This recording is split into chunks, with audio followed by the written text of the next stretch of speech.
Un tiers-lieu, en soi, ce n'est ni la maison, ni le travail, ni l'école. Ce sont des lieux, finalement, où les usages s'inventent, où les pratiques se testent. C'est aussi un lieu dans lequel vont se croiser des gens qui, habituellement, ne se croisent pas forcément. Dans les sociétés actuelles, on est tous devant nos écrans, on est peut-être un peu plus égocentré. Et donc là, le tiers-lieu, en fait, ça ouvre des nouvelles perspectives et c'est un lieu où on va pouvoir se poser et peut-être s'ouvrir un petit peu plus. C'est la manière dont on occupe un espace qui permet de créer du commun avec les populations, avec les habitants, avec les entreprises, avec les commerçants. On est arrivé à construire un parcours d'accompagnement autour de toutes les fondations d'un tiers-lieu qui fasse traverser les opérateurs culturels dans différents tiers-lieux qui existent dans la région. On est parti sur un prototype de balade avec un jour, un tiers-lieu, une thématique.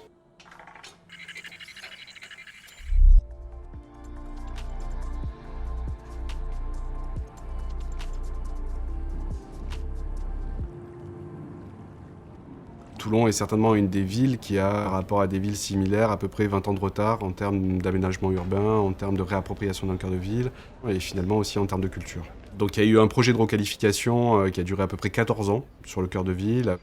Dans ce projet de requalification, il y avait un équipement public de 900 mètres carrés et c'est l'équipement dans lequel on se trouve. Alors habituellement, les tiers-lieux, on les retrouve, en tout cas historiquement, plutôt dans des friches industrielles, en périphérie de ville. Ça a été un peu le challenge de faire entendre ça, c'était de dire, on va apporter un bâtiment qui est comme ça positionné en plein cœur de ville, en plein cœur historique, et on va essayer de le gérer comme un tiers-lieu. Le village de Lourmarin, ses deux activités économiques principales, c'est l'agriculture et le tourisme. Et ces deux activités économiques, elles ne permettent pas au village finalement d'être un village vivant toute l'année. Et donc, l'objectif caché en fait de la fruitière, c'était aussi que ce soit un pôle d'animation. Alors au tout début de la fabulerie, en fait, on était en itinérance. C'était une volonté en fait d'être SBF, sans bureau fixe, pour justement aller à la rencontre en fait des publics. Ensuite, assez rapidement, on s'est retrouvé un peu à l'étroit. Ce lieu, c'est un peu une perle. C'était l'ancien jardin intérieur de l'hôtel Astoria, qui était un des grands hôtels de Marseille. Et c'est un lieu très central, puisqu'on est à 2 pas de la Canebière, Courlioto, de tous les points un peu, les cœurs de ville. On est aussi à Noailles. C'est pour nous une façon de rester très connecté en fait, aux besoins, de les identifier et de reproposer après des solutions qui vont pouvoir s'adresser à un maximum d'acteurs. Le gouvernement a décidé qu'en 2020, 100% des démarches administratives se feraient en ligne. Par exemple, ce matin, j'ai donné un cours informatique à des aînés, en fait, des personnes âgées. Parce que ces gens-là, ils ont une grosse problématique, c'est qu'ils s'inquiètent d'être autonomes pour ne pas être un poids pour leur entourage et leur famille. Et quand on leur demande de faire ce type de démarche en ligne, ils sont complètement désemparés parce qu'ils ne savent pas se servir de cet outil-là.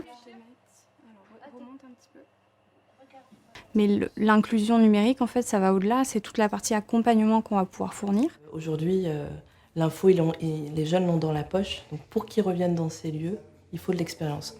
Et donc quelque part, ces tiers-lieux sont des lieux dans lesquels on va tester un peu ces nouvelles formes de mise en expérience. Les publics finalement destinataires, ce sont les jeunes de 3 à 25 ans. Ces générations qu'on dit proches du numérique. En gros, ce qu'on essaye de faire, c'est d'essayer de voir comment passer d'une posture de consommation à une posture de création. Donc on est resté sur ce principe de fabrique un peu ouverte, qui est à la fois ouverte à un public, à la fois aussi à des professionnels. On est en train de mettre en place 4 fabriques. Dans l'ensemble de ces fabriques, on va retrouver l'outil numérique et l'initiation à l'usage de ces outils numériques. J'ai l'impression, quand on parle d'inclusion numérique, on oublie que le numérique, c'est qu'un outil.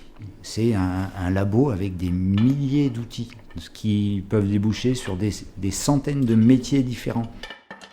Bien mettre que le numérique, c'est qu'un outil qui sert à réaliser et à faire.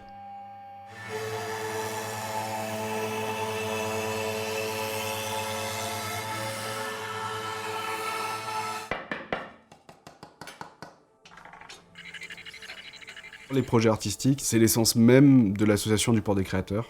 On a démarré avant de gérer ce tiers-lieu avec un cycle de résidence. On leur propose un espace-temps de création avec des moyens. Ils ont une bourse de création de 2 000 € et on les accompagne à la fois dans leur réflexion de création et dans la production de ce qu'ils auront pu imaginer.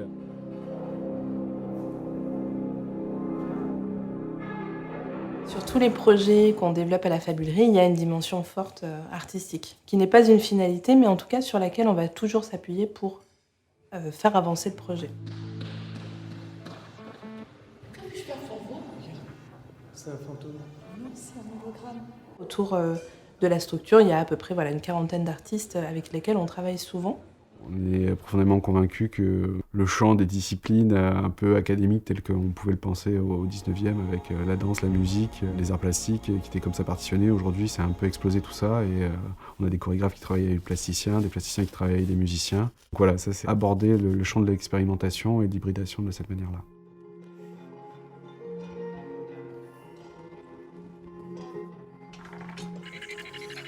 Au départ, c'était une association qui gérait la fruitière numérique. Et en fait, le fait que ce soit une association, ça a eu ses limites à un moment donné parce que, notamment au laboratoire et sur la partie événementielle, on a été amené de plus en plus à travailler avec des entreprises. Certaines entreprises ont un petit peu de défiance, une certaine défiance à travailler avec des associations. Donc on a créé avec la mairie en mars 2016 une société publique locale. Donc ce sont des sociétés à capitaux publics mais de droit privé. Donc déjà on est une association. Donc c'était une volonté aussi de la municipalité quand ils ont ouvert l'appel à gestion de cet équipement, c'était que les associations en soient les gestionnaires. Le modèle économique que l'on porte, c'est à peu près 40% de fonds publics, donc avec les différents partenaires, que ce soit donc la municipalité, le département, la métropole, la région, l'État. 30% de partenariats privés, donc avec du partenariat de communication, du mécénat, et à peu près 20% de fonctionnement propre.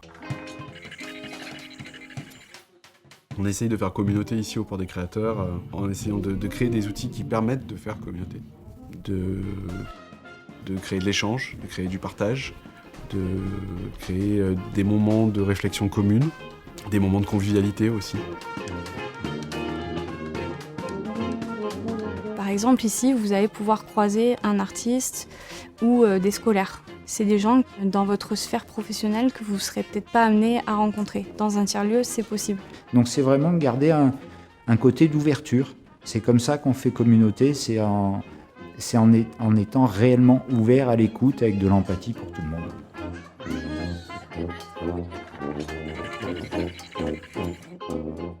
Pour évaluer finalement toutes ces dynamiques, on essaie déjà de toujours les documenter et de les partager. Parce qu'on part souvent du faire et après on théorise. Le tiers-lieu, il existe depuis 5 ans maintenant, on existe toujours aujourd'hui. On est référencé sur beaucoup de plateformes comme un tiers-lieu en milieu rural qui fonctionne. Et là, récemment, on s'est rendu compte ces derniers temps qu'on avait perdu un petit peu de contact avec le village. Donc c'est pour ça que, par exemple, la résidence artistique qu'on a fait cet été, j'ai vraiment souhaité que la sortie de résidence se fasse dans le village. Au début, on tournait à peu près à 20% d'occupation la première année, et très vite, on est monté en régime. Et là, aujourd'hui, au bout de 3 ans, on est à 110% d'occupation. On s'est dit que l'outil il pouvait être entendu, qu'il était finalement nécessaire.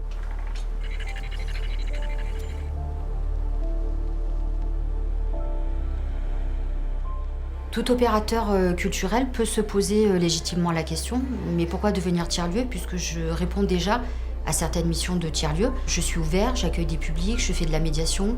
Oui, mais certains services de tiers-lieu permettent de devenir un opérateur culturel qui suit les évolutions, qui sous-tendent le futur de notre société. Généralement, les opérateurs culturels, ils ont le lieu, ils ont les valeurs. Il faut donner des rendez-vous aux gens. Au début, ça va pas marcher. Et en fait, plus on insiste, plus les gens vont commencer à venir. C'est certainement le réseau, l'échange, la concertation. Ce qu'on a fait en amont et qu'on continue à faire aujourd'hui, c'est le retour d'expérience. Prendre soin de cette diversité, d'essayer de l'accueillir en fait toujours et d'en prendre soin réellement. Parce que c'est ça qui fait la dynamique. Mettre les acteurs au centre, ça a été un des premiers enjeux de ce projet. Dans la question des tiers-lieux, du lieu autre, on sent bien qu'il y a quelque chose qui doit se passer là pour peut-être accéder à la marche suivante.